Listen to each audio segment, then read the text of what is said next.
একটা কথা বলবো ভাইয়া, আমি হাত জোর করে বলতেছি যে আমি সঠিক বিচার চাই। ঠিক আছে, যদি সে আপোষ মীমাংসার সাপেক্ষে আপোষ মীমাংসা করে, ঠিক আছে, ভালো, সে যদি মানুষ হতে পারে।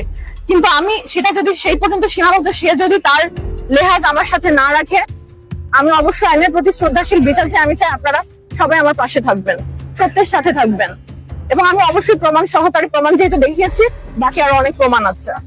আলোচিত সমালোচিত মডেল অভিনেত্রী সানায়া মাহবুবকে নিয়ে ফের শুরু হয়েছে আলোচনা।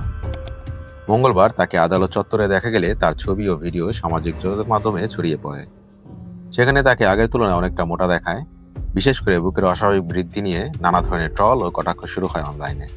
অনেকে তার শরীরে অস্বাভাবিক অবস্থা দেখে এটি নিয়ে তির্যক মন্তব্যে মেতেছেন। কেউ কেউ এটাকে ব্রেস্ট ইমপ্ল্যান্ট করার প্রতিক্রিয়া বলেছেন, কেউ কেউ বলেছেন গজব। আজ সামাজিক মাধ্যমে একটি স্ট্যাটাস দিয়ে এ তথ্য জানিয়েছেন সানায়া। নিজের ভেরিফাইড ফেসবুক পেজে দেওয়া স্ট্যাটাসে তিনি লেখেন, আমার হাইপোথাইরয়েডের এক কারণে এরকমটা হয়েছে, ব্রেস্ট সার্জারি থেকে এমন হয়নি। নিচে প্রমাণ সহ প্রেসক্রিপশন দিয়েছি, আশা করি আপনারা অশিক্ষিত না করে নেবেন যে কি রোগে এমনটা হয়েছে। তিনি আরো বলেন, আমি অনেকদিন ধরেই এই রোগে ভুগছি এবং আমার মতো যে আপুরা ভুক্তভোগী তারা বুঝবেন এই রোগ কতটা জটিল। আমি যুদ্ধ করছি আমার এই অসুখের সাথে প্রতিনিয়ত। স্ট্যাটাসটির সঙ্গে চিকিৎসকের প্রেসক্রিপশন যুক্ত করে তিনি আরো লিখেছেন, নিচে পোস্ট দেওয়া প্রেসক্রিপশনটি অত্যন্ত ব্যক্তিগত ও গোপনীয় হলেও আমি সেই সব মানুষদের উদ্দেশ্যে আমার ব্যক্তিগত প্রেসক্রিপশনটি দিলাম যারা না বুঝে না জেনে বডি শেমিং করছেন। তারা ভাবছেন ব্রেস্ট সার্জারি করার জন্য আমার এরকমটা হয়েছে অথবা গজব পড়েছে আমার ওপর, ব্লা ব্লা। মডেলিং দিয়ে ক্যারিয়ার শুরু করেছিলেন সানায়া। এরপর নাম লেখান চলচ্চিত্রে।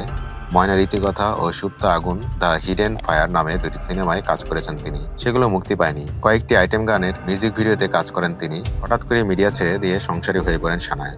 সেই সংসারও চলছে ভাঙনের খেলা।